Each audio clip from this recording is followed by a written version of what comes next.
आपके अपने YouTube channel success मंत्रा study YouTube channel में आप सभी का स्वागत है। आज हम आपके लिए लेके आए सामाजिक विज्ञान का मॉडल पेपर जो आपके बोर्ड एग्जाम होने वाला है कल, यानी 17 मार्च 2025 की यहाँ पर मैं बात आपको करने वाली हूँ।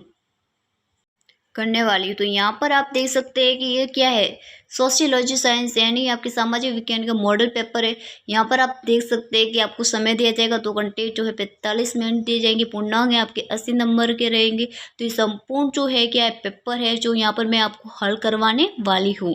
तो यहाँ पर क्या है, मोस्ट इंपॉर्टेंट क्वेश्चन आपको देखने को मिलेंगे जो आपके जो बोर्ड एग्जाम यानी मैं कल बात कर जो 17 मार्च 2025 कल आपको हुबहू ये जो है सारे क्वेश्चन आपको देखने को मिलेंगे। तो इस सारे क्वेश्चन को देखने के लिए सबसे पहले आपको क्या करना है, वीडियो को लाइक करना है, चैनल पर नए है तो चैनल को सब्सक्राइब करना है और बेल आइकन नोटिफिकेशन को क्या करना है, प्रेस करना है। यहाँ पर आप देख सकते हैं कि कुछ आपको है जनरल इंस्ट्रक्शंस दी जाएंगी जिन्हें पढ़ने के लिए आपको 5 मिनट दिए जाते हैं जब आप आंसर राइटिंग करते हैं। आगे देख सकते हैं किस प्रकार से आपके क्वेश्चन पूछे गए हैं। यहाँ पर आप देख सकते हैं कि सेशन जो है ए मतलब खंड अ में आपको जो है बहुविकल्पी है प्रश्न पूछे जाएंगे। मल्टीपल चॉइस के टाइप के क्या पूछे जाएंगे, क्वेश्चन पूछे जाएंगे। तो यहाँ पर इसे हम क्या कहते हैं, इंग्लिश में हमें इसे एमसीक्यू कहते हैं। क्या कहते हैं, एमसीक्यू मतलब मल्टीपल चॉइस के क्वेश्चन, जिसे हम हिंदी में बहुविकल्पी प्रश्न कहते हैं। यहाँ पर आप देख सकते हैं और ये है 10 क्वेश्चन पूछे जाते हैं और 10 क्वेश्चन है कितने नंबर के होते हैं, 10 नंबर के। एक क्वेश्चन है आपकी 1 नंबर का होता है। तो इस प्रकार से 10 नंबर के क्वेश्चन आपके आते हैं और 10 प्रश्न आते हैं। यहाँ पर आप देख सकते हैं कि निम्न प्रश्नों के उत्तर का सही विकल्प चयन कर उत्तर जो पुस्तिका है उसमें लिखना है। जैसे select the correct answer of flowing question and writing in the answer book.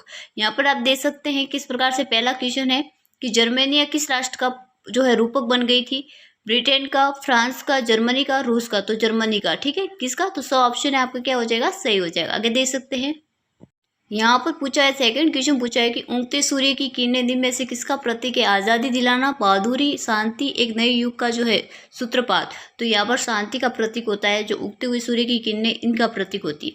दिन में से किसी साहित्य का जो है नोबेल पुरस्कार प्रदान किया गया था। तो हम यहाँ पर आप यहाँ पर देख सकते हैं किसे प्राप्त किया गया था।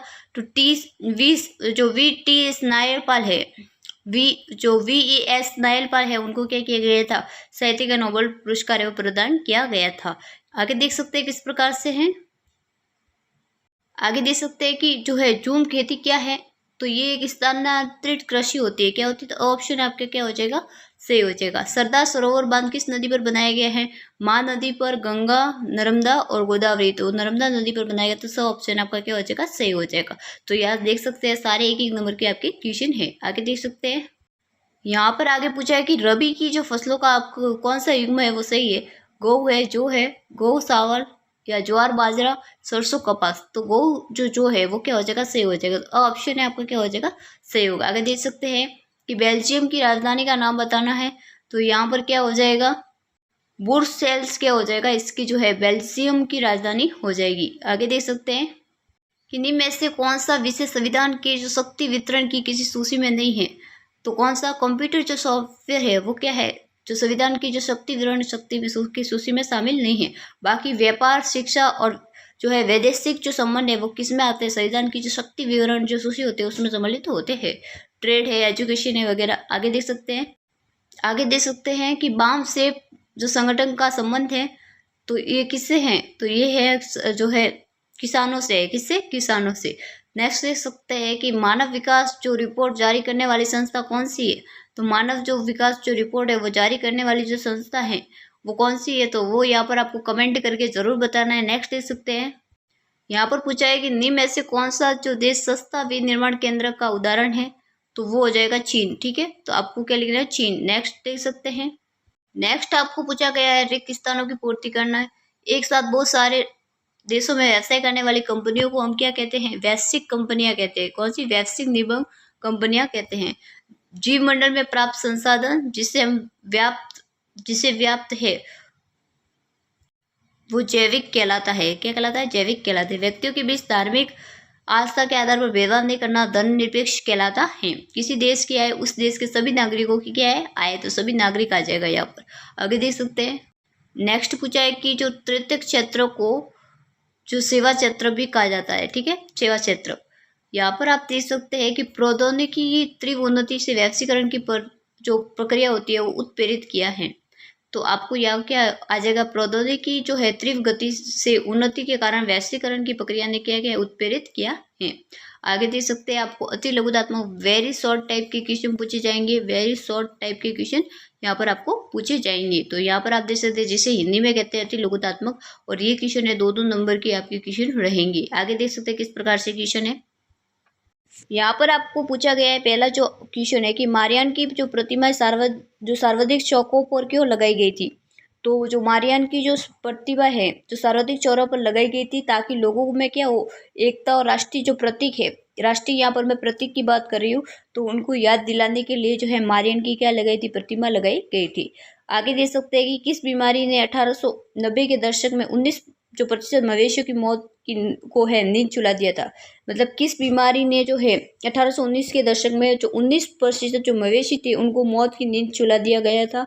तो ये है अफ्रीका की यहाँ पर बात करने वाली हूँ। तो अफ्रीका में जो 90% मवेशियों को मारने वाली जो बीमारी है उसने रिटेडपैक्स थी। ये पशुओं में फ्लैंग के समान एक अत्यधिक जो सकारात्मक वायरल बीमारी थी। ठीक है, तो ब्रिटेन जो वुड्स सम्मेलन किस देश में आयोजित किया गया था।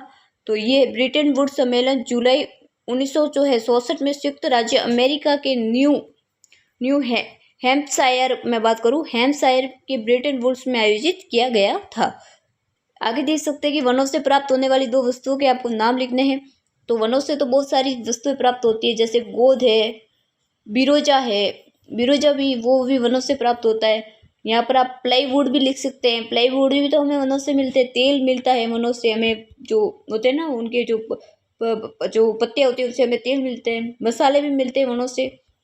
हमें पशुओं का सारा भी मिलता है, वनों के कारण हमें क्या मिलता है, पशुओं से सारा भी मिलता है। तो पशुओं का सारा भी हमें प्राप्त होता है वनों से। जो औषधियाँ भी मिलती है, कौन कौन सी औषधियाँ भी आप लिख सकते हैं। ईंधन की जो लकड़ी है वो भी हमें किससे मिलती है, वनों से मिलती है। इस प्रकार से आप देख सकते हैं। आगे देख सकते हैं टाका क्या है, ये आपको बताना है कि व्हाट इज ए टाका। ठीक है, तो टाका के बारे में बताना है, तो आपको कमेंट करके जरूर बताना है कि टाका क्या है। आगे देख सकते हैं कि भारत में उगाई जाने वाली 2 मुख्य जो रेशेदार फसलों के आपको नाम लिखने हैं। तो फसलें हैं, कपास हो जाएगा एक, तो भारत में जो मुख्य रेशेदार फसलें हैं वो कपास, जूट है और एक हो जाएगा रेशम। आपको बता दें कि रेशम की जो खोज है सबसे पहले कहाँ पर हुई थी, चीन में हुई थी। चीन के लोगों ने हमें बहुत समय तक तो ये रेशम की जो है खोज के बारे में छिपा कर रखा, बाद में उन्होंने बताया था। ठीक है, कई दशक के बाद में बताया था, पर चीन में सबसे पहले जो रेशम की खोज है वो चीन में हुई थी। आगे देख सकते हैं कि श्रीलंका है वो स्वतंत्र राष्ट्र कब बना। तो यहाँ पर मैं बात करूँ फरवरी 7 1948 को है क्या बना था, ये जो है श्रीलंका स्वतंत्र राष्ट्र बना था। भारतीय संविधान की हिंदी के अलावा कितनी भाषा को अनुसूची का जो है दर्जा दिया गया है। तो हिंदी के अलावा है, मैं यहाँ पर बात करूँ 21 यानी अन्य भाषाओं को क्या दिया गया है, अन्य भाषाओं को यहाँ पर अनुसूची में दर्जा दिया गया है। मान्यता रूप अनुसूची में जो है अनुसूचित भाषा के रूप में क्या मिली है, मान्यता मिली है 21 भाषाओं को हिंदी के अलावा। आगे देख सकते हैं किसी जो आंदोलन में राजनीतिक दल के रूप में बदलने का कोई एक उदाहरण आपको देना है, तो वो हो जाएगा जो आम जनता पार्टी होती है ना, आम जो आदमी पार्टी, या कह सकते हैं आप आम आदमी जो पार्टी है वो, उसने क्या किया था 1912 में जो भ्रष्टाचार विरोधी आंदोलन से उभरी थी। वो किससे उभरी थी, भ्रष्टाचार जो विरोधी आंदोलन था उससे उभरी थी आम जनता पार्टी, या आम आदमी पार्टी कह सकते हैं आप। आगे देख सकते हैं यहाँ पर आपको पूछा गया है कि धारणीय विकास से आप क्या समझते हैं। तो धारणीय विकास वह प्रक्रिया है जिसके फलस्वरूप प्रति व्यक्ति है वास्तविक आय और आर्थिक विकास के प्रकार में वृद्धि होती है, और भावी पीढ़ियों की जीवन की गुणवत्ता में कोई भी कमी नहीं हो। जो भावी जो पीढ़ियाँ होती है उनकी गुणवत्ता में क्या हो, कोई भी कमी नहीं हो। आगे देख सकते हैं कि आपके अनुसार भारत में अधिकांश लोग कहाँ जो है नियोजित हैं। तो सेवा क्षेत्र में है, श्रमजीवी जो लोग हैं वो क्या है, नियोजित हैं। यहाँ पर आपको लिखना है कि सेवा जो क्षेत्र है, कौन सा सेवा जो क्षेत्र है उसमें जो क्या है, जो परजीवी, यहाँ पर मैं बात करूँ परजीवी जो लोग होते हैं ना वो इसमें जो है क्या होते हैं, नियोजित होते हैं। रेनबैक्सी कंपनी क्या उत्पादन है वो करती है। तो गुणवत्तापूर्व है जेनरिक जो दवाइयों की एक विस्तृत श्रृंखला का उत्पादन करती है। जो जेनरिक दवाइयाँ होती है उनका जो विस्तृत श्रृंखला में क्या करती है, उत्पादन करती है। जो जेनेरिक जो दवाइयाँ होती है ना, उनका जो स्तूक है जो है श्रृंखलाबंद वो उत्पादन करती हैं जो रेनबैक्सी कंपनी। आगे देख सकते हैं यहाँ पर खंड ब सेशन बी की यहाँ पर आप देख सकते हैं 4 से 16 तक आपको क्वेश्चन पूछे गए। 50 शब्दों में आपको यहाँ पर लिखना है, 50 वर्ड में आपको यहाँ पर लिखना है। और ये आप देख सकते हैं कि शॉर्ट आंसर की क्वेश्चन है। यहाँ पर आपको लघुतात्मक, जिसे हम क्या कहते हैं हिंदी में लघुतात्मक प्रश्न कहते हैं। तो यहाँ पर आप देख सकते हैं कि right the answer of the जो question serial number 4 to 16 word limited of 15 words. ठीक है, इस प्रकार से आपको लिखना है कि रूढ़िवाद क्या है।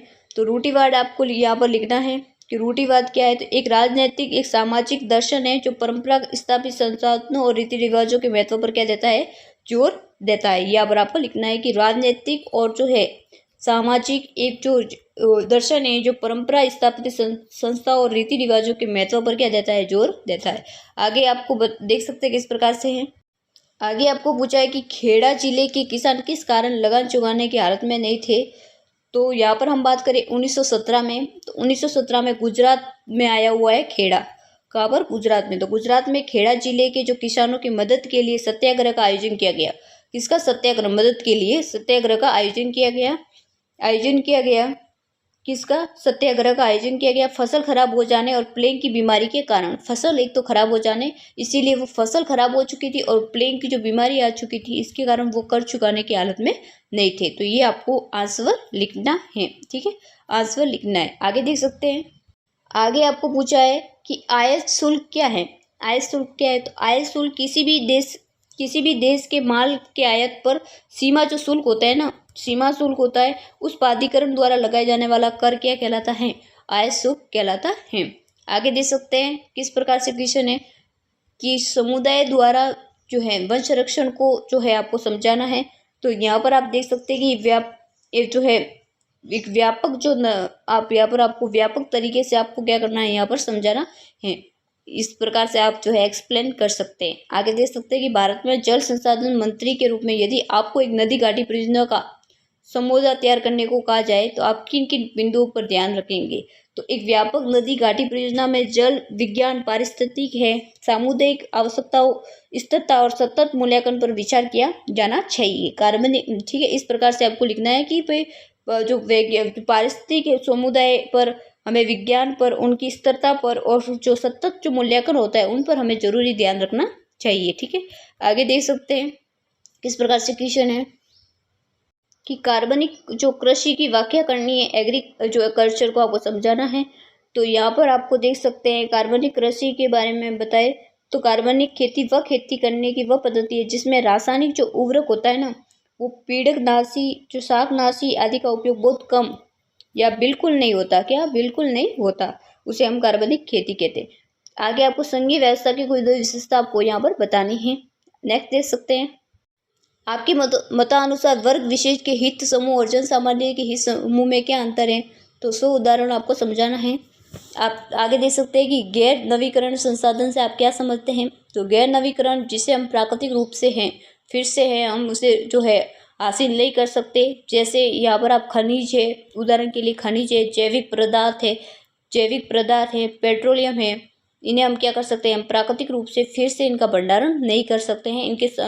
इनके जो बनने में काफ़ी समय लगता है, यहाँ पर 10-20 वर्ष भी लग सकते हैं। आगे देख सकते हैं कि प्राथमिक क्षेत्र की 2 गतिविधियों के उदाहरण लिखने हैं। तो कृषि है, वानिकी है, मछली पालन है और खनन। क्या हो जाएगा, खनन, ये आ जाएगा। तो यहाँ पर इस प्रकार से आपको लघुतात्मक टाइप के प्रश्न पूछे जाएंगे। ठीक है, तो आगे देख सकते हैं, यहाँ पर सेशन सी की बात करूँ, खंड स के जो है आप देख सकते हैं लॉन्ग आंसर टाइप के क्वेश्चन पूछे जाएंगे। 17 से 20 तक पूछे जाएंगे। 100 शब्दों में 100 वर्ड में आपको लिखना है। ठीक है, तो ये देख सकते हैं इस प्रकार से उदारवादी राष्ट्र की विशेषताएं लिखनी है। ठीक है, तो इस प्रकार से आपको बताना है, जो आपको स्क्रीन पर यहाँ पर आप देख सकते हैं। इस प्रकार से ये क्वेश्चन है। सामाजिक विभाजन के 3 आयामों की आपको विवेचना करनी है। आगे देख सकते हैं कि बैंकों में आपका कौन कौन सी सुविधाएं प्राप्त होती है, 3 का कोई भी आप उल्लेख कर सकते हैं। खंड द की बात करें, खंड द मतलब सेशन डी की बात करें तो जो है आपको ऐसे टाइप के क्वेश्चन पूछे जाएंगे जिसे हमें हिंदी में निबंधात्मक प्रश्न कहते हैं, जिसे आपको जो है 250 वर्ड में आपको क्या लिखना पड़ता है। तो यहाँ पर आप देख सकते हैं किस प्रकार से क्वेश्चन है कि असहयोग आंदोलन के दौरान शहरों की गतिविधियों का आपको क्या करना है, वर्णन करना है। और ये 4 नंबर का आपका क्वेश्चन रहेगा, या और में दिया जाएगा अथवा में, या महात्मा गांधी के जो है जो अस्पृश्यता का मूल्यांकन करने के लिए क्या क्या कार्य किए वो आपको यहाँ पर लिखना है। आगे देख सकते हैं किस प्रकार से है, आगे किस प्रकार से यहाँ पर आप देख सकते हैं कि धर्मनिरपेक्ष शासन करने के लिए भारतीय संविधान में कौन से प्रावधान किए गए, कोई 4 की आपको विवेचना करनी है। इस प्रकार से ये क्या है, ये आपको एक मैपिंग दिया जाएगा, मैपिंग का आपको काम दिया जाएगा, एक मैपिंग का, जिसमें आपको एक मैप दिया जाएगा और जो आपको है कुछ है वो शहर दिए जाएंगे या कुछ राज्य दिए जा सकते हैं, और कोई है देश भी दिया जा सकता है, कोई है खनिज भंडारण से संबंधित देश दिया जा सकता है, कोई भी नदियों से संबंधित भी कोई देश दिया जा सकता है। इस प्रकार से आपको है मैपिंग का दिया जाएगा। तो आपको मैपिंग का कोई भी जो दिया जाएगा जिसको आपको मैप में क्या करना है, प्रदर्शित करना है कि कौन सा क्षेत्र कहाँ पर है। जैसे अजमेर आपको बताना है, जो राजस्थान का क्या है राज्य है, गया आपको बताना है, दुर्ग आपको बताना है, नेलोर आपको बताना है। तो इस प्रकार से आपको ये जो है भारत का रेखा मानचित्र दिया जाएगा, जिसमें इन क्षेत्रों को आपको क्या करना है, दर्शित करना है। देख सकते हैं किस प्रकार से, और ये 4 नंबर का आपका क्वेश्चन रहेगा। आगे देख सकते हैं अथवा में भी आपको भारत का मानचित्र दिया जाएगा, जिसमें आपको रावतबाटा, तारापुर, इस प्रकार से इन शहरों को आपको बताना है। आगे देख सकते हैं राज्यों को बताना है। आगे यहाँ पर आप देख सकते हैं इस प्रकार से आपको एक भारत का जो है रेखा मानचित्र दिया जाएगा, जिसमें आपको अजमेर है, इस प्रकार से अजमेर है, गया है, इनको आपको क्या करना है, प्रदर्शित करना है। और ये 4 नंबर का आपका क्या रहेगा, क्वेश्चन रहेगा। तो ये था संपूर्ण पेपर सामाजिक विज्ञान का, जो 17 मार्च 2025 का आपका एग्जाम होने वाला है। उसमें वो ये सारे क्वेश्चन आपको देखने को मिलेंगे। तो वीडियो अच्छा लगा हो तो वीडियो को लाइक करना है, चैनल पर नए हो तो चैनल को सब्सक्राइब करना, बेल आइकन नोटिफिकेशन को प्रेस करना है, और ज़्यादा से ज़्यादा इस वीडियो को शेयर करना है, ताकि आपके जो है 10th क्लास बोर्ड से रिलेटेड जितने भी आपके जो मॉडल पेपर है सबसे पहले आपको मिलते हैं नेक्स्ट वीडियो में।